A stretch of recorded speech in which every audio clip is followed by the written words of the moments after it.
오늘 누가복음 말씀을 우리는 문화의 비유라고 합니다. 그런데 성경을 좀 읽은 분들은 문화 비유를 알기보다는 달란트 비유로 더 잘 알고 있습니다. 그래서 어떤 분들은 문화 비유를 읽으면서도 이거 내가 읽은 적이 있지 이렇게 오해를 하거나 착각을 합니다. 그러니까 문화 비유를 읽으면서도 머릿속에는 달란트 비유를 떠올리는 거죠. 마태복음 25장에 나오는 달란트 비유와 또 누가복음 19장에 나오는 이 문화 비유를 어떤 학자들은 쌍둥이 비유 혹은 같은 비유라고 말을 합니다. 그 구성을 보면 유사성이 굉장히 많습니다. 주인이 먼 길을 떠났고 종들을 불러서 돈이나 재산을 맡겼고, 그 종들은 또 성실한 종들은 장사를 해서 많이 남겼고, 그 중에 또 한 명은 그냥 원금을 보관했다가 나중에 평가받는 자리에서 꾸중을 듣는, 그래서 칭찬과 꾸중이 끝나는 이야기, 이렇게 스토리텔링의 구조를 파악하고 있기 때문에 이 달란트 비유나 문화 비유는 유사성이 굉장히 짙거나 혹은 같은 이야기다 이렇게 이해하는 사람들이 굉장히 많습니다. 결론부터 얘기를 드리면 아닙니다. 같은 이야기가 아닌데도 불구하고 장르가, 이야기하는 방식이 같기 때문에 같은 것으로 보입니다. 장르보다 더 중요한 것은 그 이야기를 통해서 전달되는 내용이죠. 우리나라에는 옛날 이야기를 하면 누구나 다 첫 구절은 클리셰가 있습니다. 옛날 아주 먼 옛날에 호랑이 담배 피던 시절에, 대부분 이렇게 시작합니다. 그런데 뒤에 나오는 내용을 들어보면 어떤 때는 이런 얘기, 어떤 때는 저런 얘기를 하면서 도입 부분만 같을 뿐 전체적인 내용이 다르다는 것을 들으면서 알게 됩니다. 그런데 문화 비유와 달란트 비유는 사실 예수님 시대, 그리고 그 예수님 시대를 전후해서 유행했던 스토리텔링 방식이자 장르입니다. 제가 랍비가 써놓은 이야기 한번 읽어볼 테니 들어보십시오. 이거는 예수님이 쓴 게 아니고 성경에 나오는 이야기가 아니라 한 랍비가 제자들에게 가르친 내용입니다. 한 주인이 먼 길을 떠나면서 3명의 종을 불렀다. 그리고 그들에게 자신의 재산을 관리하도록 맡겼다. 3 종에게 주인은 5달란트를 공평하게 배분해 주었고, 오랜 시간이 지난 후 돌아와서 그들을 불러 결산을 하였다.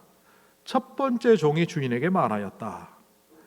저는 열심히 장사를 해서 5달란트를 남겼습니다. 그러니 주인이 그 종에게 잘하였다 칭찬을 하였다. 달란트 비유와 문화 비유와 거의 흡사하지 않습니까? 바로 이것이 당시에 유행했던 스토리텔링의 장르입니다. 이것을 통하여 달란트 비유는 달란트 비유대로, 문화 비유는 문화 비유대로 예수님이 말씀을 하시는 겁니다. 그러니까 장르가 유사하다고 해서 같은 것이다라고 말하는 것은 무지함의 결과다, 이렇게 저는 봅니다. 예수님께서 이 달란트 비유, 마태복음 25장에 나오는 달란트 비유를 통해서는 주목할 만한 한 가지를 말씀하셨습니다. 특별히 마태복음 25장을 쭉 보면 열처녀 비유, 양과 염소의 비유, 종말에 관한 이야기를 굉장히 많이 하시면서 그 중에 하나로 달란트 비유를 하셨습니다. 그러니까 달란트 비유를 통하여 예수님이 하시고자 하는 말씀은 종말의 때에 관한 이야기였습니다. 반면 오늘 이 문화 비유는 조금 다른 이야기를 하고 있습니다. 지난 한 주간 동안 문화 비유를 아마 듣고 읽은 것으로 따지면 100번도 넘게 읽고 듣고 했을 겁니다. 운전할 때도 그 부분만 계속해서 반복해서 들었습니다. 그렇게 듣고 읽다 보니까 저는 문득 문화 비유와 달란트 비유에는 현격한 차이가 있다는 것을 깨달았습니다. 달란트 비유는 전후 문맥과 상관없이 그 스토리만을 딱 이야기합니다.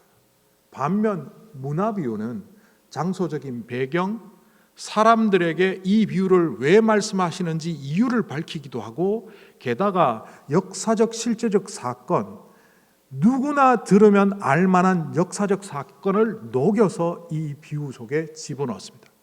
그래서 저는 이 비유를 계속 반복해서 듣다 보니 80년대에 제가 재밌게 보았던 미국 드라마 그 가인과 아벨이 생각났습니다. 제프리 아처 원작의 소설을 드라마로 만들었는데 저는 그 드라마를 80년대 보고 깜짝 놀랐습니다. 제가 뭐 한국 드라마를 비하하는 게 아니라 그 70년대 80년대 한국 드라마는 이야기의 축이 하나였습니다. 예를 들어서 수사반장 같으면 범인이 등장해서 끝까지 범인 잡는 걸로 끝나요. 그런데 당시에 미국 드라마는 폴란드에서 이민 와서 미국에 정착하는 아주 가난한 아벨이라는 사람을 조명하면서 그 사람이 호텔리어로 성공하는 과정의 이야기를 하고 있고, 가인은 보스턴의 명문가에서 태어나서 은행가로서 성공하는 이야기, 그리고 이 사람들이 척지고 그 사람들과 연관된 기타 사람들의 등장, 그리고 자녀 세대가 또 로미오와 줄리엣처럼 사랑하고, 뭐 이렇게 원한 관계와 사랑과 성공 스토리를 아주 다양한 축으로 묘사하는 걸 보고 저는 깜짝 놀랐습니다. 이게 드라마다. 뭐 요즘 한국 드라마는 다 이렇습니다. 그래서 한국 드라마가 세계적으로 인정받는 것이 옛날과는 차원이 다르게 되어 있죠. 어떻게 보면 달란트 비유는 달란트 이야기를 하는 한 축 외에는 다른 게 없습니다. 그런데 문화 비유는 다양한 축, 스토리의 축이 있습니다. 한번 보면 첫 번째 축은 이 말씀을 하신 장소가 어디라는 것을 분명히 밝히면서 시작합니다. 비유를 말씀하실 때 어디에서 말씀하신다는 걸 밝히지 않는 경우가 대부분입니다. 그런데 여기는 밝혀놓았습니다. 오늘 말씀에 이렇게 되죠. 지난주에 읽었던 9절부터 오늘 말씀 11절까지 이어서 제가 읽어보겠습니다. 예수께서 그에게 말씀하셨다. 오늘 구원이 이 집에 이르렀다. 이 사람도 아브라함의 자손이다. 이 말씀을 하신 곳은 삭개오의 집이었죠. 인자가 이런 것을 찾아 구원하러 왔다. 삭개오의 집에서 이야기를 하셨다는 것을 지난주에 우리는 살펴보았습니다. 그리고 11절에 그들이 이 말을 듣고 있을 때에 삭개오가 구원받고 예수님께서 이런 자를 구원하게 오셨다는 그 이야기를 듣고 있을 때에 예수께서 덧붙여서 비유를 하나 말씀하셨다. 이 덧붙여서라는 말은 뭐 헬라어로 보면 프로스티메이 뭐 이런 단어인데요. 이 단어는 뭐냐 하면 간단한 얘기로 아주머니 떡볶이 주세요. 그리고 순대도 주세요.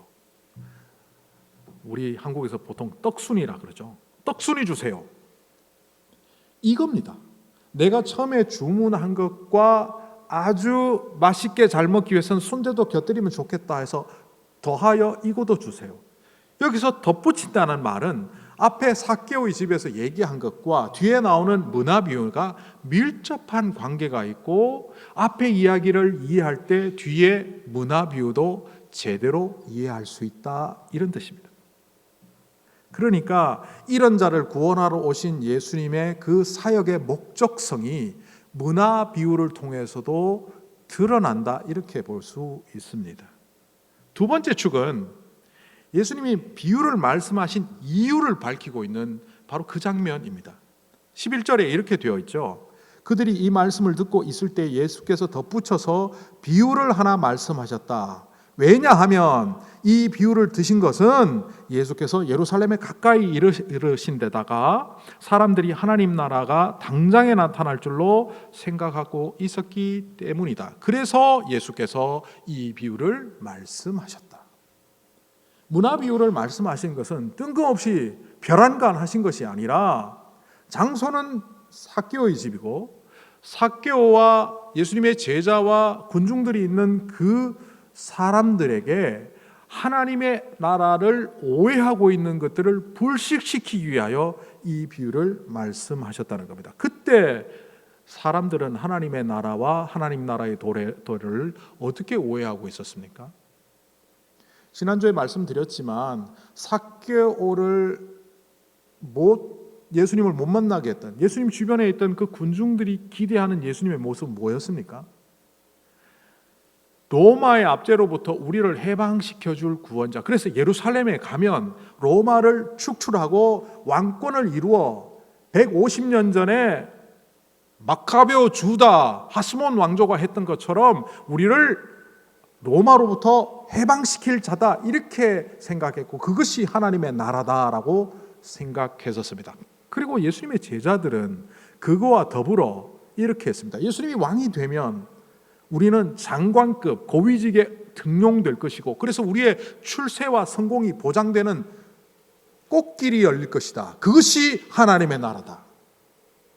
하나님의 나라의 개념에 대하여 제자들은 제자의 입장에서, 군중들은 군중의 입장에서, 저마다의 입장에서 하나님의 나라를 오해하고 있었고, 그 하나님의 나라가 예수님이 예루살렘에 들어가는 순간 곧 이루어질 것을 기대하는 군중들을 향하여 너희들이 생각하는 그 하나님의 나라는 잘못된 거다라는 의미에서 이 비유를 말씀하셨다는 것이 두 번째 축입니다. 그리고 이것은 관찰이 아니라 전문적인 연구를 통해서만 알 수 있는 세 번째 축이 이 비유 속에 숨어 있습니다. 이 비유에는요, 하나의 프레임이 있는데, 그림이 명작인데 프레임이 굉장히 좋을 때 그 명화가 빛나는 것처럼 이 프레임 하나를 집어넣어서 이야기를 하고 있습니다. 아마 그때 어떤 귀인이 먼 나라에 가서 왕위를 받으러 갔다라고 말하면 이 청중들은 대부분 그게 무슨 스토리인지 알고 있었을 겁니다. 그것은 바로 아켈라오 이야기입니다.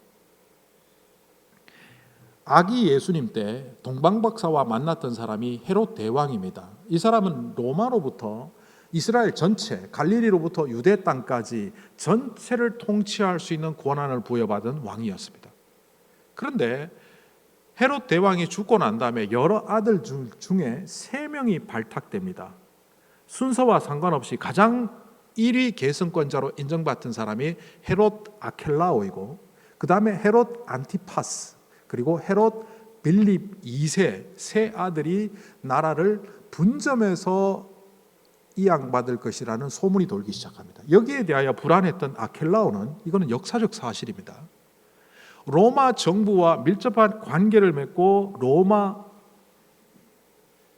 달려갑니다. 거기 가서 역설한 것이 무엇입니까? 나는 헤롯 대왕의 정통 계승권자이기 때문에 이 나라 전체를 물려받아야 되겠습니다. 그런데 헤롯의 안티파스를 중심으로 한 반대 세력들이 사신을 보냅니다. 저 사람은 포악하고 자격이 없어서 나라를 받으면 로마의 해가 됩니다. 설왕설래하는 과정 중에 로마 정부는 판단을 했습니다. 갈릴리를 중심으로 헤롯의 안티파스, 유대를 중심으로 아켈라오, 그리고 데가볼리를 중심으로 필립 2세에게 주어야겠다. 분을 품고 돌아와 정식 왕이 되지 못하고 유대만 차지한 이 사람은 반대파를 척결하기 시작하는데, 반대파의 입장을 돕고 지지했던 바리새파 사람들을 중심으로 무려 3,000명의 사람들을 죽이는 사건을 일으킵니다. 이 사건 때문에 재위 10년의 기간을 채우지 못하고 그는 10년 만에 로마로부터 축출을 당합니다. 그리고 그 이후 유대 땅은 왕정이 아니라 갈릴리는 안티파스가, 데가볼리는 빌립이 다스리지만 유대 땅은 총독, 직활지, 로마의 직활지로 만들어서 총독을 보내겠다 해서 총독을 보내게 되고, 그 총독 중에 제일 유명한 사람이 본디오 빌라도입니다. 어쨌든 이런 정세가 이루어진 상황이 AD 6년경부터 예수님이 사역하던 AD 30년경 사이 24년 동안 일어난 역사적 사건이고, 그것을 사람들은 다 알고 있었고, 대학살 사건과 더불어 그 왕을 인정받기 위하여 로마로 달려갔던 이야기까지 다 알고 있는 이들에게 예수님은 그것을 연상시키는, 어떤 귀족이 왕위를 인정받으려 먼 나라로 갔다가 돌아왔고 반대파들은 사신을 보냈고, 그 사신을 보내도 왕위를 받고 돌아온 이 왕이 반대파들을 다 죽여라 끝에 명령하는 그 프레임을 만들어 놨습니다. 그리고 그 안에 그 주인이 달란트 비유와 동일한 이야기를 집어넣습니다. 조금 다르긴 하지만 10명의 종들에게 한 문화씩 나누어 주었고, 한 종은 10문화를 남기고 또 다른 종은 5문화를 남기고 또 다른 종 한 사람은 원금만 보존했다, 이 이야기를 넣었습니다. 이게 제가 앞에 설명했던 수사반장과 가인과 아벨 그 차이입니다. 그러니까 이렇게 다양한, 그래서 굉장히 재밌는 비유이지만 이 세 축을 이해하지 못하면 문화의 이야기를 이해하지 못하는 조금 어려운 해석을 갖고 있습니다. 이 문화를 나눠준 주인에게 한번 주목해 보십시다. 문화를 남겨주며 그 주인은 뭐라고 말을 합니까? 장사를 잘 하도록 문화를 나누어 주었다고 번역을 했지만, 이 장사를 잘 하다, 장사를 하다라는 이 헬라어가 사실은 장사하다는 말로 번역하면 좀 어색한 단어입니다. 더 정확하게 말하면 거래를 하다입니다. 결과로서 얻어지는 이익이 아니라 저 사람과 나는 계속 거래하던 사람이야. 10년 전부터 거래해와서 그래서 이익이 얼만데, 아니야, 뭐 이익을 떠나서 그 사람과 나는 얼마나 돈독한 관계인데 서로 10년, 20년 동안 거래하던 사이야. 바로 그 단어입니다. 장사를 하다라고 번역하기보다는 거래 관계를 맺고 있다, 거래 관계를 맺어라, 이렇게 번역하는 것이 맞습니다. 이게 영어 단어의 프라그마티즘의 어원이 된 단어입니다. 헬라어를 들려드리면 프라그마티오마입니다. 프라그마가 어근이죠. 프라그마를 행동, 실천이라고 번역합니다. 그래서 1870년에 미국에서 발생한 철학 사조인 실용주의는 실용주의, 실천과 행동의 근원을 두고 탁상공론이 아닌 실제로 뭔가를 이룰 만한 철학적 사조를 이루기 위하여, 그것이 교육학에서, 윤리학에서 실용주의로 발전했는데 그걸 영어로 프라그마티즘이라고 하는데, 이 프라그마가 여기서 나온 단어입니다. 그러니까 이 프라그마티오마이라는 동사는 실제적으로 눈에 보이는 관계를 맺다입니다. 그러니까 그것이 거래이든 아니면 하여튼 눈에 보이는 뭐 어떤 것을 주고받는 것이든 그렇게 하라는 겁니다. 제가 오늘 이 문화의 비유를 짧은 시간 동안 간단하게 설명을 해볼 테니까 그 몸통인 문화의 비유를 한번 들어보십시오. 장사를 해서 남기라고 한 것이 아니라 지금 1세기의 정세, 경제 상황을 포함한 이야기를 예수님은 여기에 다 집어넣습니다. 지금 아켈라오가 왕이 될지, 안티파스가 왕이 될지, 빌립이 왕이 될지 모르는 상황입니다. 잘못 줄 섰다가는 정적이 되어서 안티파스가 정권을 잡으면 아켈라오 뒤에 서 있는 사람은 다 죽을 수도 있습니다. 안티파스를 지지했던 사람이 아켈라오에게 3,000명이나 죽임당한 것처럼, 그러니 이 종들은 속으로는 어떻든 간에 겉으로 드러나지 말아야 됩니다.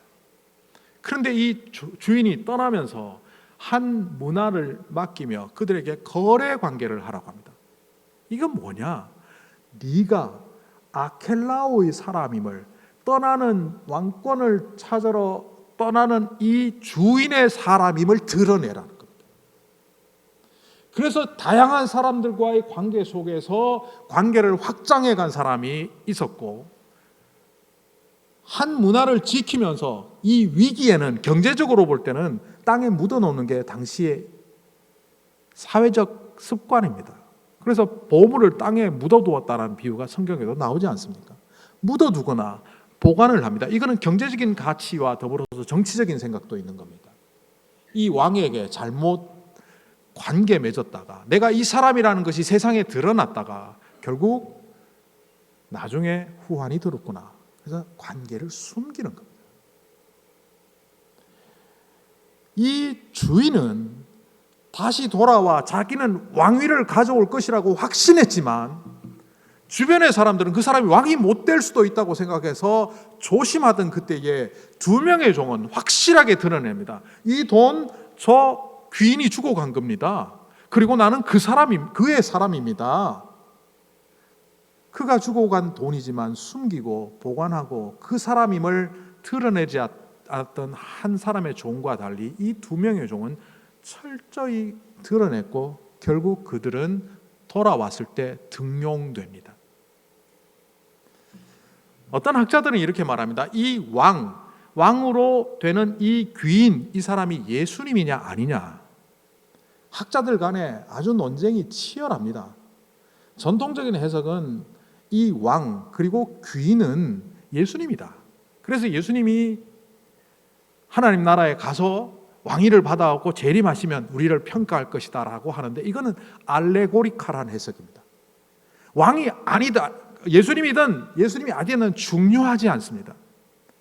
예수님이 이 이야기를 통해서 말씀하시는 진의를 우리는 파악해야 됩니다. 아켈라오처럼 악한 왕에다가 예수님을 대입하려고 하니까 마음이 불편했던 신학자들은 이 왕은 예수님이 아니다라면 이상하게 해석을 합니다. 또 어떤 사람은 전통적으로 이 왕은 예수님이다, 그래서 종말에 관한 이야기로 말을 하지만 이 이야기의 핵심은 종말이 아닙니다. 달란트 비유와 달리 문화 비유는 예수님이 다시 오시기 전 안 계시는 지점을 얘기하는 겁니다. 다르게 말하면 미래의 삶이 아니라 현재의 삶에 대하여 이야기합니다. 이 현재의 삶에 너희들이 참으로 믿는 자임을, 하나님과 관계 있고 예수 그리스도와 관계 있는 자임을 드러내며 살라는 겁니다. 그래서 프라그마 튜마이, 실천하며 살아라. 결국 이 비유를 통해서 예수님이 우리에게 말씀하시는 것은 간단히 말하면 두 가지입니다. 내가 반드시 올 것이다. 그런데 오기 전까지 너희들의 삶은 충실해야 한다. 혹자들은 그래서 예수님께서 우리에게 십자가를 통하여 구원 주셨는데 그렇게 말하면 우리가 그러면 행함으로 구원 받는 것이냐? 이렇게 말하는 사람들도 있습니다. 아니죠. 믿음이 뭡니까? 성경에서 헬라어로 믿음이라고 말할 때 피스티스라고 명사형을 쓰고 형용사형으로 피스토스라고 말합니다. 맡은 자에게 구할 것은 충성이니라. 피스토스, faithful 하다는 겁니다. 그리고 너희에게 내가 믿음을 볼 수 있겠느냐 했을 때 그 믿음은 피스티스입니다. 같은 뜻이죠. 이거는 뭔지 아십니까? 믿습니다 하는 믿음이 우리에게는 너무나 막연하지만 피스토스는 그거 자체가 실천이고 그거 자체가 충성입니다. 우리는 말로 믿음을 고백하는 것이 진짜가 아니고 우리의 삶을 통하여 우리의 행위를 통하여 행하는 것이 곧 우리의 믿음입니다. 아무리 말로는 믿는다고 하면서도 늘 예를 드는 거 있잖아요. 나 당신을 사랑해. 그런데 그 사람을 향하여 시간을 투자하기도 싫어하고 돈을 쓰기도 싫어하면 그게 사랑하는 겁니까? 안 하는 거죠. 말로는 좋은 말을 하면서도 뒤로는 엉뚱한 생각을 갖고 있으면 그것은 좋은 말이 아니죠. 감언이설이라고 말합니다. 우리의 믿음이 껍데기만 남아있으면서 그 껍데기를 붙잡고 믿음이라고 말하는 것은 위장에 불과합니다. 그래서 예수님은 우리에게 참 믿음을 보겠느냐 그 말과 연결해서 이 비유를 통하여 참다운 믿음의 사람이 되라고 예수님이 오실 때까지 우리의 현재적 삶을 만들어 가라고 말씀하시는 겁니다. 바로 이 이야기를 하시기 위하여 아켈라오라는 역사적 사건을 통하여 또 그들이 잘못 알고 있는 하나님 나라를 불식시키며 그리고 삭교에게 얘기했던 나는 이런 자를 구원하러 왔다는 말씀과 결부하여 이 문화 이야기를 하신 겁니다. 그러니 결국 우리의 신실함은 우리를 통하여 이런 자를 찾는 일로부터 드러나야만 합니다.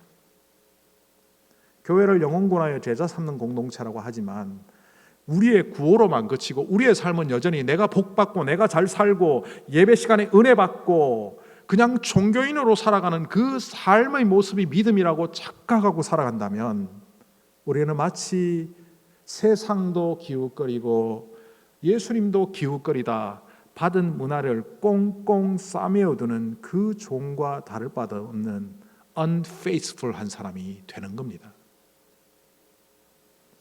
주님은 반드시 오십니다. 그리고 주님이 오실 때까지 우리에게 요구하시는 것은 충성, 곧 믿음입니다. 여러분의 믿음 안전하십니까? 문화 비유를 통하여 여러분의 믿음을 확인하시고 싶어 하시고 여러분의 믿음이 온전해지기를 원하시는 그 주님의 음성을 듣는다면 오늘 바로 이 자리가 결과로서의 종말로서의 문화의 결산이 아니라 현재적 삶으로서의 믿음을 확인하는 문화가 되시기를 간절히 소망합니다.